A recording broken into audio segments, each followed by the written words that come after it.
What's my name? Oh, okay. Greetings, greetings. Oh, I'm loud. This is hip hop. Can hip hop save us? To really be hip hop, we should probably start in a hip hop way. When I say hip, you say hop, hip, hop, hip. Hop. Let's do this. Okay. So I'm James Miles, Fresh Professor, Urban Arts Partnership. To get into it, let's talk about the problem facing the country and the world. Educational inequity. Urban Arts Partnership tries to adjust to, what's the best way to say this? Address that mission, right? Our mission is to close the achievement gap using the arts. Working 15,000 schools, 15,000 students, 100 schools, 500 teachers, right? The program I run is called Fresh Ed. Let's learn a little bit about that.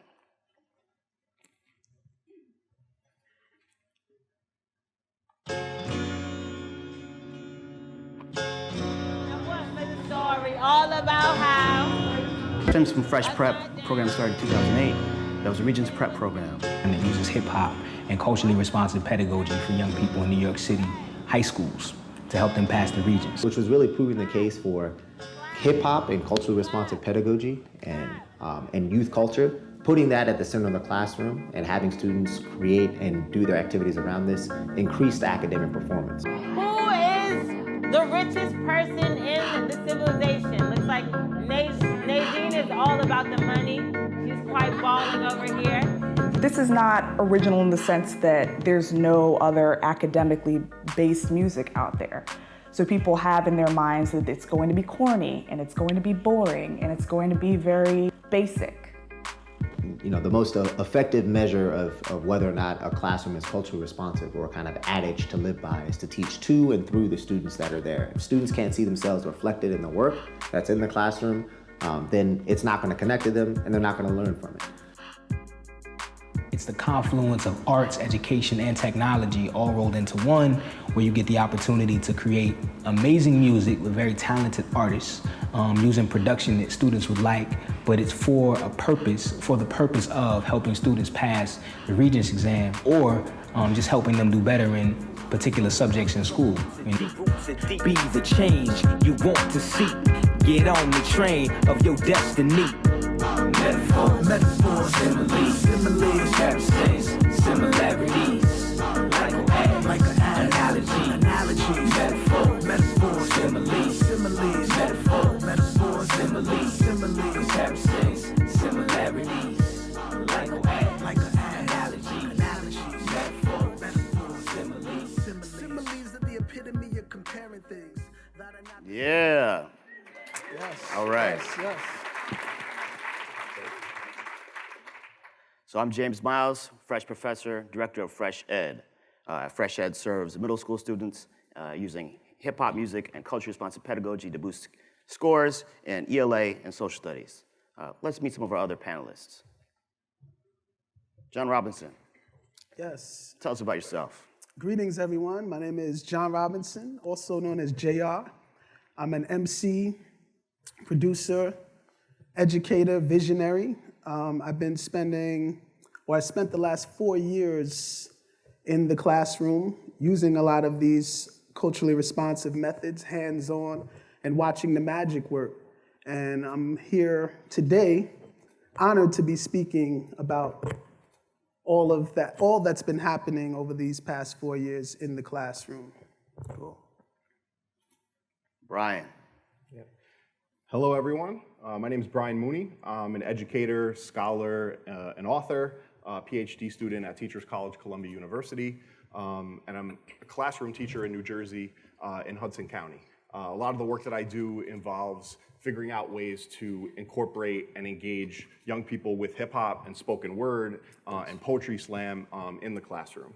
And I really do believe that part of our responsibility as educators in the 21st century is to help students become more critical consumers of the media that saturates their lives. And I think hip hop gives us an incredible opportunity to do that in a culturally relevant, culturally responsive way. That's something that is embedded in the lives of young people and people that consider it part of their identity. Dope, dope. Last but not least. Audra the rapper. Hello. I'm Audra the rapper. I am a lyricist and a songwriter, and I just hope to use the world as my muse, hopefully for your amusement, and hip hop is the medium that I choose to express my truth and hopefully encourage others to express theirs and share mine with me. Great, thank you. So I'm gonna ask a couple questions to the panel. Make sure you go to Slido.com, ask your questions. We'll get to those in a little bit. All right, so first question. What is hip hop and why should we care about it as educators? What is hip hop? Hip hop is one of the most powerful forces I've come in contact with so far in my life. Hip hop is a culture that connects people from any race, school of thought, creed, religion, color, etc. Hip hop is a global phenomenon. It exists here in the US, started in the South Bronx, but it also exists in the crevices of the world.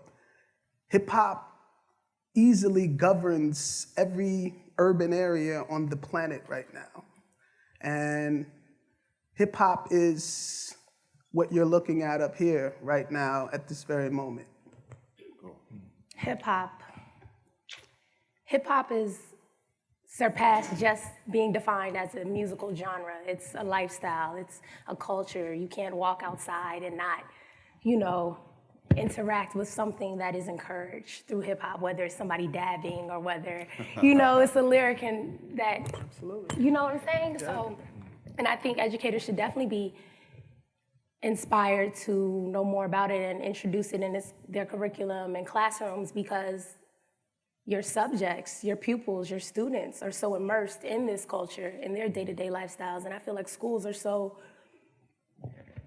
they're so quick to adapt to new technologies, to iPads in the classrooms, to, make the day go by easier and more engaging. But I think the curriculum should also be updated to better interact and engage with the youth and their culture. And I think maybe educators could be apprehensive to doing this because of discomfort. How can I teach a lifestyle that I'm not so, not so much in the routine of, or maybe scrutiny, they don't want to be deemed as appropriators, or repercussions, because hip hop, I feel the strength in hip hop is finding the beauty in weakness, weakness within oneself or within a system. Hip hop is very good at expressing the weakness in a system, and we go to school to learn about the system and how it's powerful and it can do no wrong, and it's put in place for us to think for us. And then here comes hip hop that says think for yourselves. Nobody can do for you like you can do for you, and I think that might discourage some, but I think it's something that we as a culture should embrace. Yeah. When I think about hip hop, we usually use that word culture after it because it is a culture. It's not just mainstream rap music on the radio that you tune in and you hear the same 12 songs being circulated on every 12 radio stations in every city, right? Students need to actually confront that and understand who's making decisions about what kind of rap music we hear on the radio. Because the truth is, hip hop is a rich culture that, like JR said, started in the South Bronx in the 1970s as a willed response to systematic violence. And when I say systematic violence, I'm really talking about building the Cross Bronx Expressway straight through a neighborhood, straight through people's local businesses, and young people coming together in community centers and YMCAs as a way to figure out solutions to problems at that time in that borough. Gang violence, poverty, things that are institutional and systemic in nature. So hip hop has always been political. We talk about the four elements. The original four elements of hip hop are rapping or MCing, DJing, graffiti art, and b-boying or b-girling breakdancing. If you actually look at those four elements, that actually is like a multimodal framework for teaching and learning in a lot of ways. If you look at graffiti art, it's spatial, right? If you look at DJing and turntablism, it's technological literacies. You look at MCing and spoken word, it's lyrical, it's verbal, right? Those four elements actually serve as kind of like this beautiful, multimodal framework for learning, especially among urban youth in the 21st century. There's also a fifth element that some hip hop heads will know. But we talk about knowledge of self. No doubt. being like maybe the most important element of hip hop culture. You know, and what is knowledge of self, and how does that make sense in education, right? It's knowing who you are, where you come from, the history of your people, the history of, you know, your neighborhood, of your block. You know, a great mentor of mine once said, you know, with hip hop, right? Well, in schools, right, history classes, you could go through your whole school career, learn about the history of Egypt, the history of ancient Rome, but never learn about the history of your own block. Never learn about the history of your own community. And there's so many assets in communities that have been marginalized and silenced for too long. And hip hop gives us a way to start to look at those assets. So true. Church, I'm glad you said, I'm glad you said knowledge of self, because that makes me think of the current curriculum, the very Eurocentric curriculum. How do you think that negatively impacts students, all students, especially students of color? I feel that it impacts, well, negative impacts on students of color, mainly because they go through, you know, an entire school career never being in the position of being revered or being on top. So when you bring something like hip hop in the classroom, and the students can easily see that the founding members of hip hop look like them, you know, look like their uncles and cousins and aunties and parents. And they know that the top people in hip hop culture who are on the highest level of it look like them as well, and they're well versed in it. So they're a part of the culture. So when you bring that into the classroom, the student who was least likely to participate or least likely to engage in that class is now in the forefront of the participation, and the main student to engage because of the culturally responsive teaching and bringing hip-hop culture in the classroom. I feel like without that, we are leaving an entire group of students out, you know? And we have to change that. How does it impact the white students, the predominantly wealthy middle class, upper middle class students as well? Because I agree. It's a great question. I would think it would incite privilege, you know? When a teacher, I can't remember exactly how they put it to me, but when something is put in front of you, anything that's not placed in front of you becomes secondary. So by me going through grade school, even college, and just being taught a Eurocentric curriculum, not only does that incite subordinates to the cultures and to the curriculum of those cultures that aren't put in place for me to learn and engage in, you know, it just teaches privilege to those who look at that book on the first day of school and they aren't represented in those 250 pages or whatever, you know what I'm saying? Yeah. Love that. There's a really famous proverb that has always stuck with me when I think about this topic. And I first heard Achebe said, was referencing this proverb, and it was, until lions have their own historians, the history of the hunt will always glorify the hunter. Absolutely. And that always stuck with me because I'm an English teacher, so I think about the literary canon a lot, right? And how it has been male, white, heterosexual men, right? That's been the history of the literary canon. And if I only teach those authors, and look, I love the classics. I teach The Great Gatsby, all right? But if I only teach white, heterosexual males, it reinforces the notion that people like that are the only people who have made any lasting contributions to society, which is just straight wrong. And to impose a Eurocentric, ethnocentric curriculum on students is doing them a great disservice because it's way too narrow of a way of looking at the world. And it actually, I think, impedes their ability to develop empathy by looking at other cultures and other peoples that have been silenced for a long time in classrooms. So when I think about being inclusive, that for me even means what texts and voices, you know, I am including in my curriculum. Right. The great Rapsby. Flip the script. Too good. Yo, drop it. So hip hop has a negative viewpoint. People think hip hop is bad. As you were talking about, the same 12 songs are played on the same 12 stations every day. Yet we still say hip hop can save us. Is that a contradiction? I'll start, and then we go this way this time, right? Yeah. All right. You can, anyone can talk at any time. I think, look, the thing about hip hop is that it's full of contradictions. Just like learning is full of contradictions. Learning is messy. It's not clear cut, right? It's ambiguous. And hip hop, especially mainstream hip hop, right? Listen, a lot of it is sexist, misogynistic, homophobic. And actually, I don't think we should shy away from that fact. I think actually young people should have opportunities to critique those messages that they're hearing on the radio. Why are women portrayed this way in hip hop? And not just hip hop, because hip hop can become the scapegoat for all of society's ills, which is not fair, actually. Hip hop didn't create patriarchy. Hip hop didn't create sexism. But it does give us a space to interrogate some of those systems of oppression that are permeating the wider American culture. Like, turn on the radio and you will see, or you will hear music that is violent and misogynistic. It's not just hip hop. Turn on TV. Sunday, we watch football. That's a pretty violent sport, Go to the cinema, right? Go see film. Like, it's pretty violent. In a lot of ways, hip hop is just a reflection of the culture, but that doesn't give it a pass. It doesn't give it, so we still have to, have like the moral and intellectual courage to ask difficult questions about why hip hop is the way that it is. Yeah. JR, Audrey, you guys are both MCs. Yes. How do you address that question? I think with everything, there's a red or a blue pill, Yeah.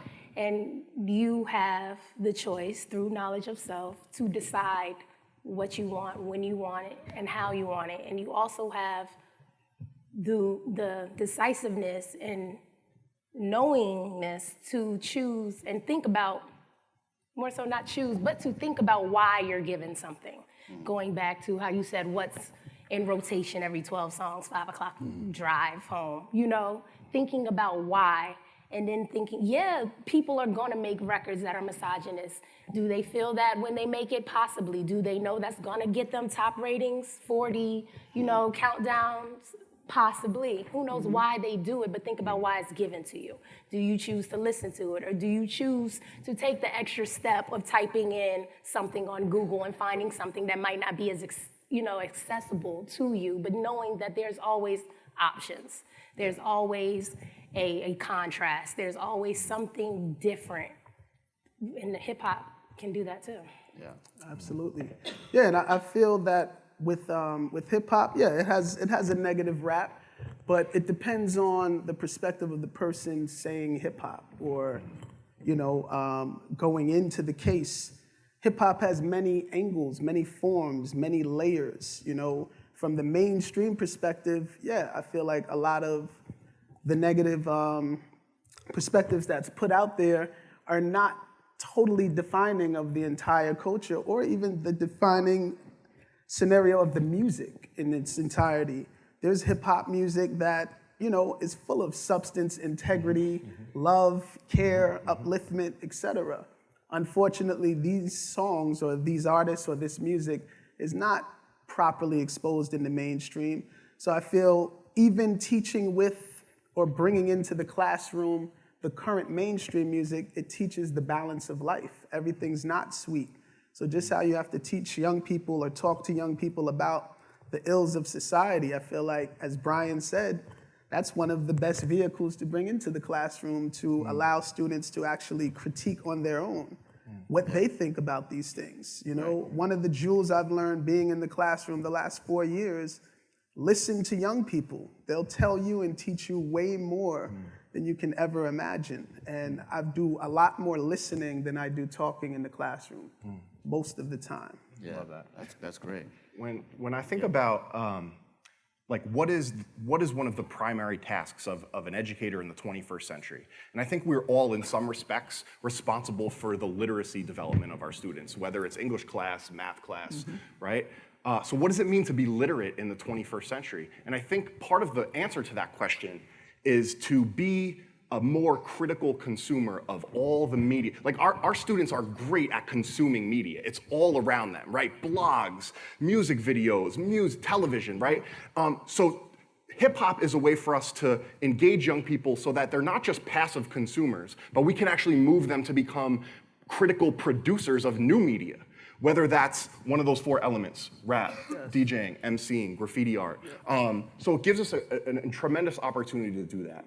And when I think about, I think part of the original question was like, what does it mean to be hip hop, or how can a teacher like me who's white do hip hop education, right? It's a complicated question because hip hop is a black and brown art form. And it always has been. Those are the roots of it, right?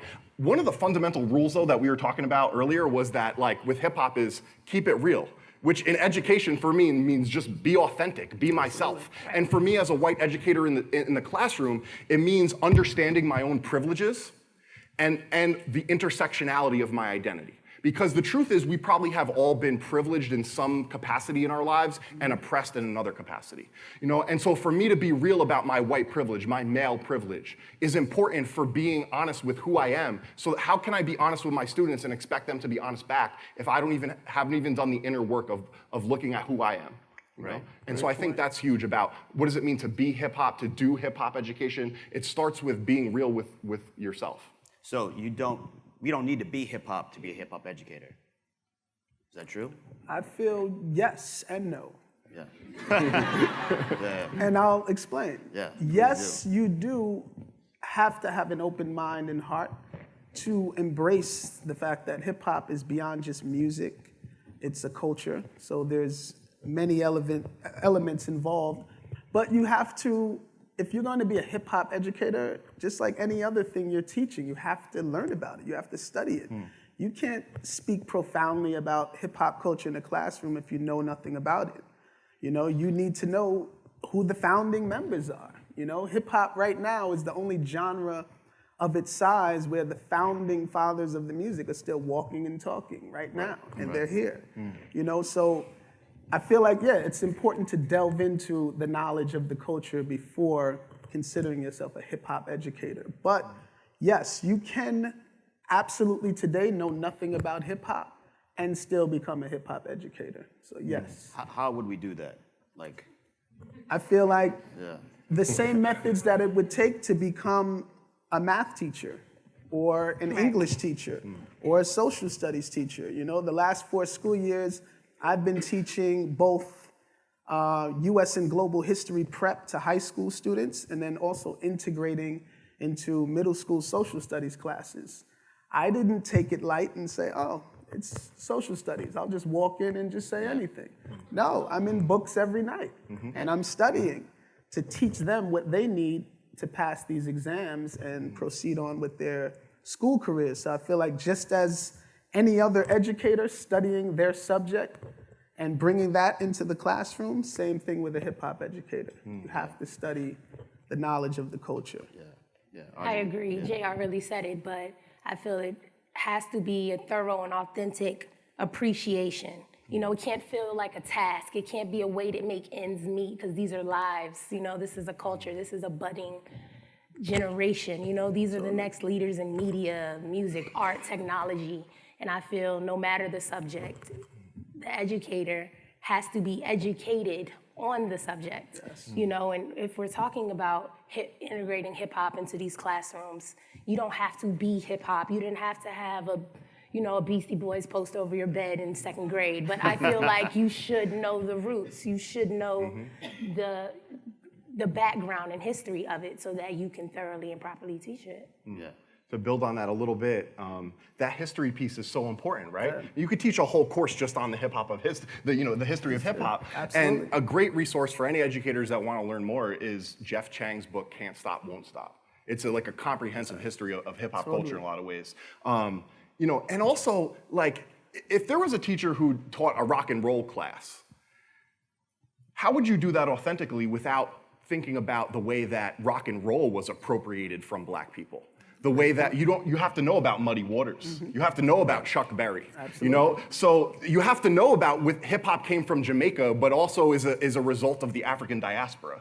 Those pieces are huge to understand the political, social, historical implications of doing this work.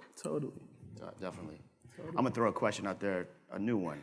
So, you know, I teach at NYU, teacher education, and if you want to include hip hop into the curriculum, how would we do that on a higher level? Because what you're talking about is individual teachers really studying so they can better suit the needs of their students. But how can we make it a larger policy or reframe, I should say? So how can we? I need to hear the question one more time. Yeah. How can we make hip hop or youth culture? I'm gonna call it youth culture because hip hop is the most listened to genre of music in the world. So it's the most listened to genre of music for young people, right? How can we put that into teacher education courses at NYU, Teachers College, Columbia, you name it? Is that possible? Is that a pipe dream? Is that just my pipe dream? No, it's possible. It's happening. It's being done right now. If you look at programs like at the University of Wisconsin, there's a program called First Wave. Yes. Groundbreaking, unbelievable. It is an authentic integration of hip hop culture into an undergraduate program where they provide scholarships to students. So it's being done. And actually, I come across teachers all the time that are doing brilliant, amazing work in classrooms. And not just teachers who look like me, teachers of color who've been doing this for decades, before I was born, before I ever even heard about hip hop education. You know, and so often those teachers don't get the respect and the attention that they deserve, and that needs to be part of the conversation too.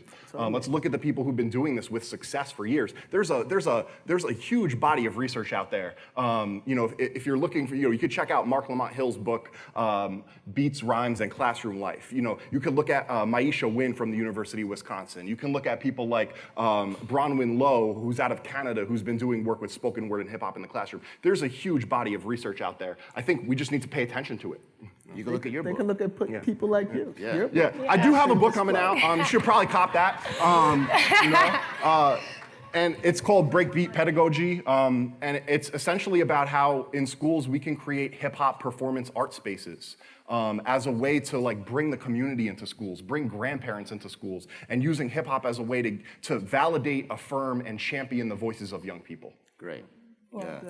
I think, go ahead, Audrey. well, no, I was going to say, I think this question is more suited and best suited for these fine educators right here. But I will say I am familiar with quite a few examples of hip hop being integrated into classrooms at primary levels through college. I think it's Harvard that does a program where they'll have like Ninth Wonder come in and teach for a semester. So I think conversations like this are great that is taking place on a platform like South by Southwest Education, so that we can acknowledge the good that integrating hip hop into these classrooms and into this curriculum is doing. But people really have to acknowledge and recognize that it may be some discomfort. Yes. It really may be some discomfort, and I think acknowledging that and getting past that, it can do a lot of good. Yeah. You know, I'm looking at the cover of my book, Fresh Ed. Make sure you cop that as well. Plug it. Check us out in the playground, right? So looking at the cover of the Fresh Ed Culturally Responsive Pedagogy curriculum, I see a young girl, right? How can hip hop be used to uplift young women, especially young women of color? I feel by allowing young women to explore into hip hop's golden era when women were revered in every other song you heard, women were referred to as queen, as earth, as wisdom, etc. Teach about that in the golden era, but speed up to now and teach about people like Audra the rapper, who speaks her truth, who lives her genuine truth every day.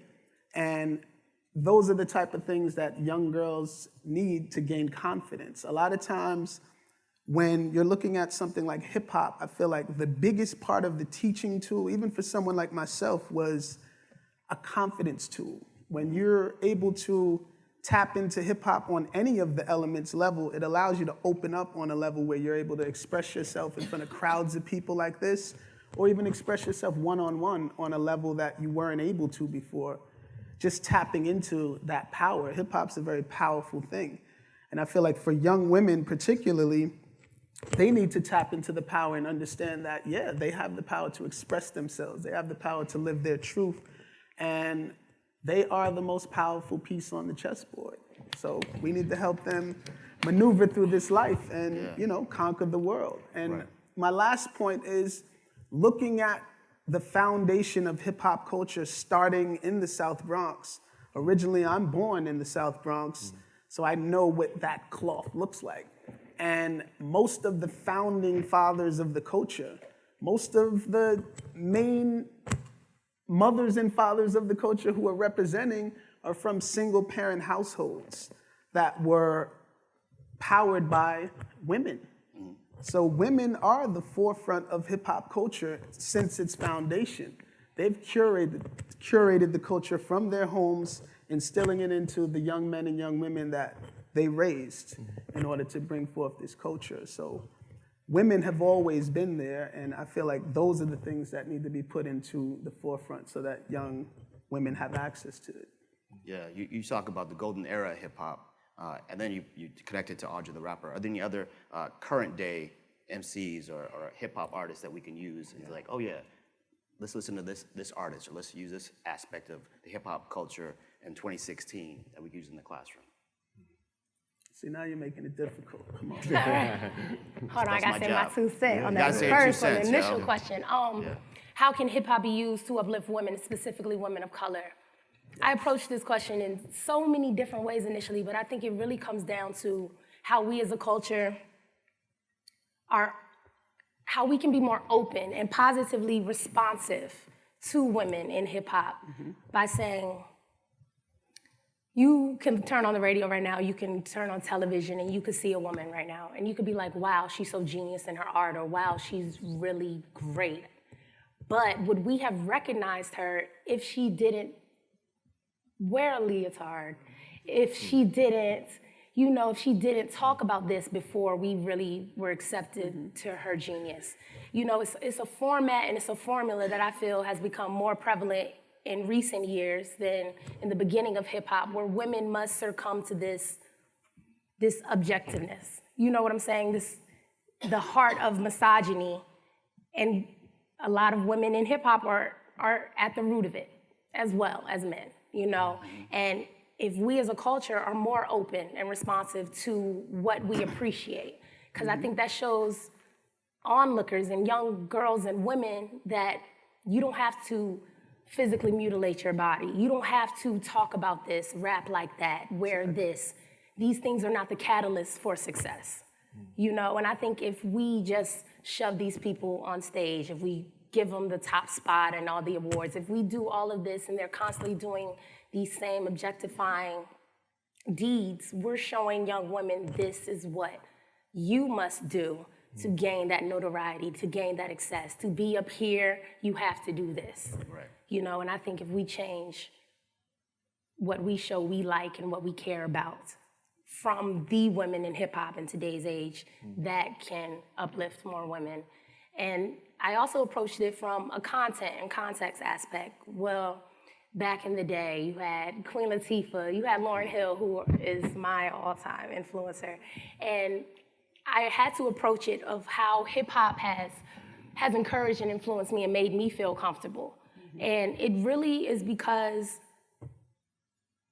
it made me feel okay to defy the odds, to step outside of the norm, where I could go to church, or I can go to school, or I can go sit at my grandma's table on Sunday afternoon and be taught that this is what a lady does, this is how a lady acts. Trust me, I don't want to have my legs crossed right now, but I felt like I might do it for South by Southwest, I'll do it. But, you're taught that this is how things must be as a Black woman or as a woman in America right now. And then I can go to my room, close the door, and listen to my favorite CD by my favorite female MC and be like, you know what? I can open my door, walk down the street, and still live. I can still be okay if I don't do what everybody's telling me to do. Yeah. And I think women in hip hop have taught me that. That's awesome. Thank you. Beautiful. Thank you. Absolutely. Can I add on that question a little bit? Yes. I was thinking about this documentary, which is another great resource, for exploring this topic. Filmmaker Byron Hurt made a documentary called Beyond Beats and Rhymes. Yeah. And essentially it explores the hypermasculinity, homophobia of hip hop culture, but from the perspective of an insider, from someone who loves hip hop. Because so often we get these critiques from people outside of hip hop, and then I stop listening. You know what I mean? Because I love hip hop. I mean, I grew up listening to it, my friends listen to it. In many ways I am an outsider, but in some ways there are parts that I consider myself an insider that I identify with. And I think that from my perspective, men in particular need to have more courage to look at misogyny, to look at hypermasculinity, to look at sexism, and how it essentially dehumanizes women and men. It dehumanizes us too. Like my freedom and my spiritual wholeness are compromised because my sisters are being oppressed. And I feel the same thing is true with race too. Like, I believe that white teachers have a crucial stake in the work of social justice because our freedom is at risk too. If other people are suffering because I've experienced privileges in my life, then I can't be whole. And for me, that's why I'm invested in this work. I don't enter the classroom space to rescue kids. I enter it to work alongside them, right alongside them, working for my own freedom on a day-by-day basis, So when I think about, sexism in hip hop, I think about sexism in the wider American culture and how we need to figure out ways to dismantle, those systems of patriarchy and sexism that are hurting all of us, women and men. Great.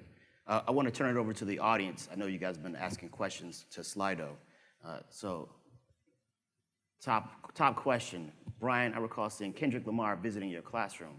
What impact did that have on your students, coworkers, and school as a whole? Oh, wow. I didn't get this question in advance. I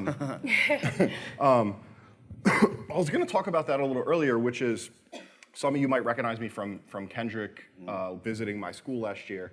And I've always said that it was great that we had a celebrity there, but it wasn't about Kendrick Lamar. It was about our students. And if you were there, you would have seen our students performing for Kendrick. You would have seen Kendrick leaving feeling inspired, like, wow, look how my music has inspired young people to reinterpret it and come up with their own, products, their own poems, their own raps, their own, interpretations of my music. And one of the best conversations we had, which builds on the last question, was we looked at a song, because you asked what can schools do practically, right? There's a song on there that features a female MC, Rhapsody, who's dope. And she's talking about colorism. She's talking about beauty standards. She's talking about things that students see around them that feel they have to match up to certain perceptions, certain, mythological norms of what it means to be beautiful in the United States, right? And that song critiques it in a powerful, beautiful, uplifting way. Sometimes the work of social justice can be very depressing, so we're talking about harsh realities, but there's also joy in this work. There's also so much beauty in MCs like Rhapsody and Kendrick who are, being a little bit more critical, and there's a positivity to it that, that students, they want, Yeah. I remember seeing JR in a class, and JR was just, first entering the classroom as a fresh prep MC, and the students were kind of feeling it, and JR was like, yo, what do I do? And I said, JR, use your artistry. So we freestyled about the Enlightenment or something. And all these students' heads picked up. And now he's one of our best MCs because he can freestyle on any historic or literary topic. You want to? She said go, French English. But yes, That's going to be one of the next questions that's now. next, yeah, that's the next question. Can you do it, dude? Next question. Do you think the success of Hamilton will allow for the cultural shift in the classroom to use music as a tool, teaching students history through hip hop and R&B? So whoever asked this question must have been sitting next to me and Brian on the plane flying in. Right. Because actually, no, it's interesting that this came up. Brian and I were speaking about the Hamilton being on Broadway, and actually I oversaw Brian on his Instagram. He was making a comparison with Alexander Hamilton and DJ Kool Herc, AKA the father of hip hop. Right. Both Jamaican immigrants. Exactly. Or both Caribbean from immigrants. the Caribbean coming into the United States. And I haven't seen or had the Hamilton experience yet, but friends of mine have been to the play, and I know tons of students are getting to go to see the play, and I feel like definitely things like this, things like the program Fresh Ed, and anything that's culturally responsive, I feel is always going to win. If you're teaching anybody from where they are already, you're going to gain their attention. You're going to have their interest. Like I said, I haven't seen Hamilton, but I heard it's really good. I heard the music's good. I heard the rhymes on point, and I heard the production's solid. So I feel that yeah, to see something like this on a scale of Broadway for a young person, that's pretty powerful. Yeah. And it says a lot, not just on a learning scope, but it says a lot for young people already interested in hip hop now to see the heights that it can actually go. I remember when I first got the script to In the Heights, because I was offered the role of Sonny. So I played. I was like, I don't do musicals. I'm a professional actor. I don't do musicals. And the person that wrote the book, she said, James, you got to do this play with me. And I said, all right. So I checked it out. I listened, talked to Lynn, and I was like, oh, this play is going to change the world. And I knew it. I knew at that time. This was 2005. And I was like, oh yeah, this will be the new thing. So when Hamilton came out, I was like, oh, this is going to help my program too. We work together. We'll work together. Yeah. It's funny this question came up because, and I was talking to JR about it. I'm teaching a Hamilton unit right now, right. And hopefully we'll share it in the next couple of months. But just, and it is brilliant and it's powerful, but there's a danger here too in just because something is expressed through rap doesn't mean that it's educationally valuable or good. Now, I don't mean Hamilton as a play. It is. But if you're not talking about the fact that most of the actors and actresses are people of color and why that's so important, then you're missing a huge part. Yeah. And if you're not talking about the fact that there's a pro-immigration message in that play and that hip hop is essentially a result of immigration from the Caribbean and elsewhere, then you're missing a huge part. So I went to consult with some people who are writing a curriculum. I won't say who they are because I'm not going to blow up their spot. But everything was about just let's look at the primary source documents. Okay. Let's put kids to sleep again, then you're saying. And I'm not saying we shouldn't look at the primary source documents, we should, but you also need to understand the medium through which that musical is expressed, which is hip hop, which is everything we've been talking about this afternoon. The culture, the elements, why is it revolutionary? Why is Hamilton's story a hip hop story? Yeah. You know, this sort of beautiful, against all odds, coming of age story of one of our founding fathers, who we normally wouldn't think about being cast as a person of color, but is, and it makes perfect sense. And if we're not having those conversations with students, then we could do all the primary source documents in the world, and it's not going to make any difference. Yeah, agreed. And I think when yes, agreed. And when you say, if we play hip hop music, students are going to succeed, but you're missing the other elements of hip hop, which is knowledge of self, breaking, MCing, DJing, graph, right? Which lends itself to the next question: can you give an example or a snippet of a lesson using hip hop? Well, I have a whole book that I wrote of lessons of how to incorporate hip-hop into curriculum. So I'll provide one example right now, if I don't mind. We wrote this lesson about ancient Rome. Yeah, and we used Iggy Azalea as our visual inquiry, right? So we looked at the rise and fall of Iggy Azalea, the things she said and done, her hubris, and compare that to the hubris of Rome and how that led to the fall of Rome, right? Right, so that's how you use hip hop in a lesson, right? If you want to learn more, check us out. What is one way you see hip hop being incorporated into the contents that usually lack expression, like algebra? Parallel lines have the same slope, like Utica and Nostrand, like Flatbush and Ocean. There you go. Parallel lines have the same slope. So yes, it can be done and will be done. Yes. Yeah. Guru said the closest thing between 2 points is a straight line. I gotta take mine. I heard it through the grapevine that some don't write dope rhymes. So, I heard that line literally while I was in an algebra class. And it wrapped my mind around the fact that I don't need to think or overthink algebra. It's life. Mathematics is life. Yeah. And I feel like students, again, I was speaking to someone here at the festival. I can't remember exactly, or I can remember, but I won't blow their spot up. But we were having a conversation particularly about math and hip-hop pedagogy. And he brought up the fact that he teaches math using sneaker culture, or something that the students are into because they speak that language. So if you bring, as I said before, bring it to them on the level that they know it, they'll be able to teach you more about it than you would ever imagine. Yeah. But yes, in this sense, I feel that there are ways to do that you gave a great example with streets, you know. I feel like that's the perfect way. Yeah. I think there's a movement of people who are not just doing hip hop ed in English classrooms, but in STEM subjects too. You could check out the work of my mentor, Dr. Chris Emden out of Teachers College, who does a program called Science Genius.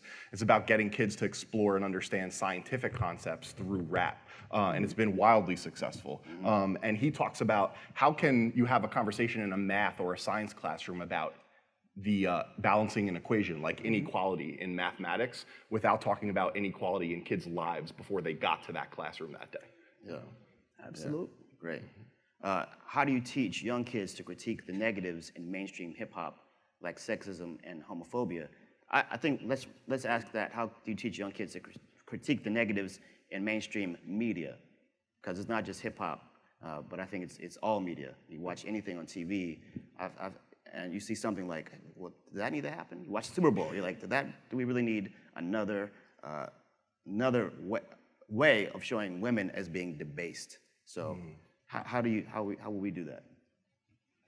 I would assume it's easy. How do you feel? Like, how does this make you feel? Like, I say that even to my friends, somebody could critique something I'm doing. Oh, I don't like da-da-da-da-da, blah, blah, blah. Well, how does it make you feel? That's you. You know, you are a sponge. Everything you take in, whether you recognize it in that moment, that second, it's affecting you.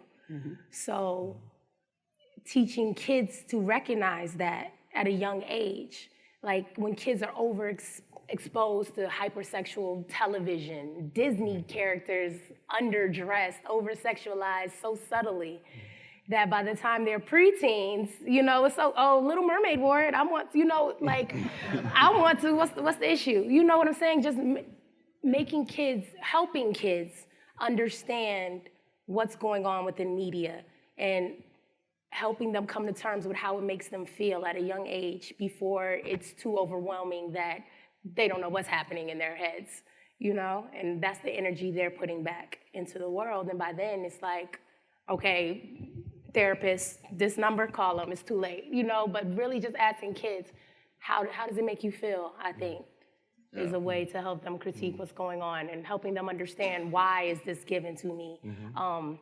You and I had a conversation, I can't remember if it was in the airport or after our last meeting, but we were I think it was something you were saying you help your kids understand in the classroom, and it's something I think about often. It's like you can go to different neighborhoods in different parts of the same city, walk into the corner store, and different foods are sold.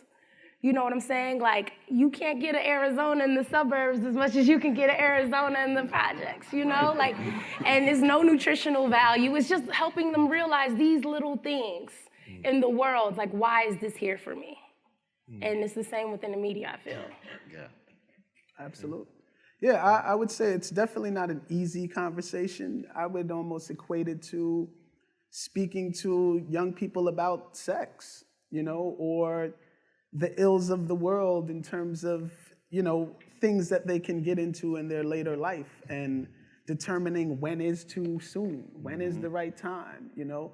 And I feel that this is the same in a sense where it's touchy because you're bringing young people in front of, you know, sexist images, homophobic images, excuse me, and all of these negative images. And in your mind, as an adult, you're hoping that they don't get totally influenced by it, and that they are able to reason with it in a capacity where they're able to critique it from the outside looking in rather than actually embracing it. So I feel like it's not an easy conversation at all, but I do agree with Audra that it starts simply by asking them how they feel about it. What do they see? Yeah. You know, and kind of moving from there. Because, like I said, young people, my experience, I listen a lot more than I speak. I like to hear young people tell me what's on their mind. Yeah, that's very Liz Lerman. Yeah.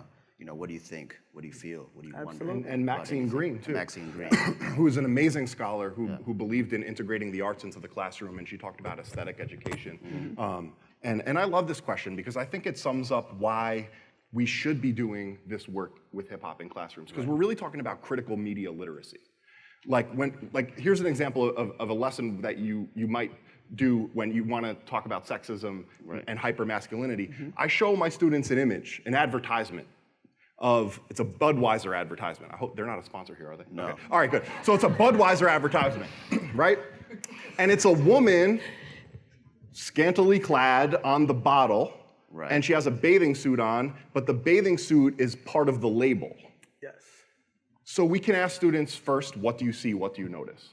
You can ask students about the commercial motivations behind that image. Who do you think this image is designed for? Who's the intended audience? Right. You know, these kinds of questions. And ultimately what you get to is a conversation about capitalism. And you get to a conversation about the commodification and objectification of sex and women. And when my students look at that image, they get to a place usually where they say, wow, that woman is part of the bottle. She's an object. Yeah. And then you start to see that imagery everywhere. And I've had students come up to me and be like, Mr. Mooney, you've ruined film and television for me. You know? And that's what Paulo Freire is talking about when he talks about literacy as reading the world, as critical consciousness, of being able to then move out into the world and start looking at everything more critically, and seeing these systems and structures and this imagery all around us in film and TV and in our daily life. And I think that's what's really powerful about hip-hop education. Great, so hip-hop questions the norm. I love that. Someone wants to hear an improv rap about the future of education if hip-hop were to change the issue of inequity. French Revolution. School used to be boring. Was in the class showing it. I gotta get motivated and get these grades soaring. My family keep on telling me education's important. That's why I wake up early, get to school every morning. I'm on it, fresh, new ideas, learning different methods, music, video, moving, kinesthetics. Passion stay live, delivered with love and patience. Just what I needed, some fresh education.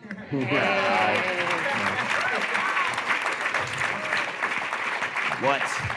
Did that just happen, yo? Did that just happen? Yeah. Guess what? You can see more of that at 2:15 in the playground. We'll have a live performance from the Fresh Education crew and Audrey the rapper. We have a couple minutes left. Let's ask some more questions. I come from an area where the racial divide is still bleeding. How can I start showing teachers it's about culture, not color, when it comes to connecting? It's a good question. Yeah. Yes, it's about youth culture. Well, I would think say that's- this. I feel this is actually not that difficult because hip hop's all over the world. You know, I've been blessed to travel to nearly 20 countries, you know, practicing hip hop, doing hip hop. And what I've discovered in every one of the places I've been to is that hip hop was there already on a major scale, happening. People that you don't necessarily feel look like hip hop were doing hip hop on its highest level. So I feel, you know, it's understanding the fact that if I'm in a room like this in Japan and I say, yo, make some noise, everyone's gonna make noise. They don't speak English, they speak hip hop. You know, and that's the culture element, you know? If I walk into a young classroom and I say, yo, that was wavy, they'll all know what I'm saying. If I say, oh, it's gonna be so lit today, they'll all know what I'm saying. Yeah. The classroom teacher may or may not, depending on how infused with the culture they are. But the point being is, hip hop's practiced everywhere with young people. It's a part of youth culture. It's like one and the same right now in most of the scenarios. But yeah, hip hop's all over the world. It's in every country, in every language, and it exists. So I feel like that's really the best way. I've done it. I've brought in Japanese rappers on video on the smartboard in my classroom. I brought in hip hop from the Middle East, featuring my brother Chen Lo, you know, making those connections, connecting with people in South Africa, connecting with people in places like Australia. Hip hop's in all four corners of the planet. Yeah. So I feel like the easiest way is just type Google worldwide hip hop. Boom. You know, it's You'll funny. see photos. I agree. Every week, you know, the Fresh team has a meeting and we do the Fleek of the Week. So if you don't know what Fleek is, The Fleek of the it's on week. point, right? Yeah. But every week we have what's Fleek of this week, and we tie it into every curricular activity that we do. So it's just as you said, it's about acknowledging youth culture and then tying it in to the classroom activities. Yeah. Did you want to speak on this one? No, JR. I want that last question is really interesting because it says, how can I show teachers it's not about culture, or it's about culture, not color? Right. But those two things cannot be parsed out from each other. And actually, this work is about race. It is about color. I've met a lot of well-intentioned white teachers who claim to be colorblind. And that's actually a disservice. And I would, and so when we think about that, and look, the reality is that race is a social construct, but the effects of it are very real. And so, like, I would encourage almost every educator to read Michelle Alexander's book, The New Jim Crow, and mass incarceration in the age of colorblindness, because there are systems, there is systemic institutional oppression that particularly people of color and a lot of other identity groups are facing, immigrants in this country right now. So to do this work is political. It does ruffle some feathers. I do get called to the principal's office from time to time. But I always do it because I feel that I have the kids' best interests at heart. And when Kendrick Lamar visited, I was upstairs talking to the superintendent. And essentially what it came down to was, he said, if you're excited, I'm excited. If this is going to be good for kids, you're telling me I believe it's going to be good for kids. So a lot of times it comes down to the leadership of schools and districts too. And I know not everyone is always in a position where they can do this work. Yeah, and I think I'm looking at this next question, the second of the next question. Your superintendent is supportive. What do we do when we don't have that type of leadership in the schools, in the districts, in the city? Any ideas? Because I know everyone wants to know. When you can't even get this into your school at all? Yeah, when the leadership's like, why would you bring Kendrick to a school? Like, why would you use hip hop music in a school? Why would you talk about youth culture in English classroom? I mean, I've been asked these questions all the time, but I want to hear your responses. Well, I feel that a lot of the answers are here. Brian mentioned so many different resources in book form, documentary form. We have, culturally responsive pedagogy right here before you. But I feel by showing examples, by literally sitting down in a formal manner and meeting, the school staff where they are and speaking to them in their language to explain why it's important. That's why we're sitting up here today, because this is a conversation that, for us, it's easy, but it's not an easy conversation for everybody. So I feel, it's important to have formal conversations about it. It's important to bring in real-life examples of this working, And I feel like in my experience personally, the best way that I've been able to show co-teachers that I've worked with the magic is by them seeing their own students that they work with actually embrace this and make a turnaround, Like I said, students who before weren't confident enough to participate, now they're in the front of the classroom, they're leading and engaging, now they're the head of the clan. That's what teachers need to see, that's what school staff needs to see, Men lie, women lie, numbers don't, so. There you go. So you go into metrics, because we have the metrics to prove it, right? New York City pass rate for the Regents exam for global is 44%. What's fresh prep pass rate? 61%. Okay, hello. It seems we've run out of time. So can we give it up for Brian Mooney, Audrey the Rapper, JR.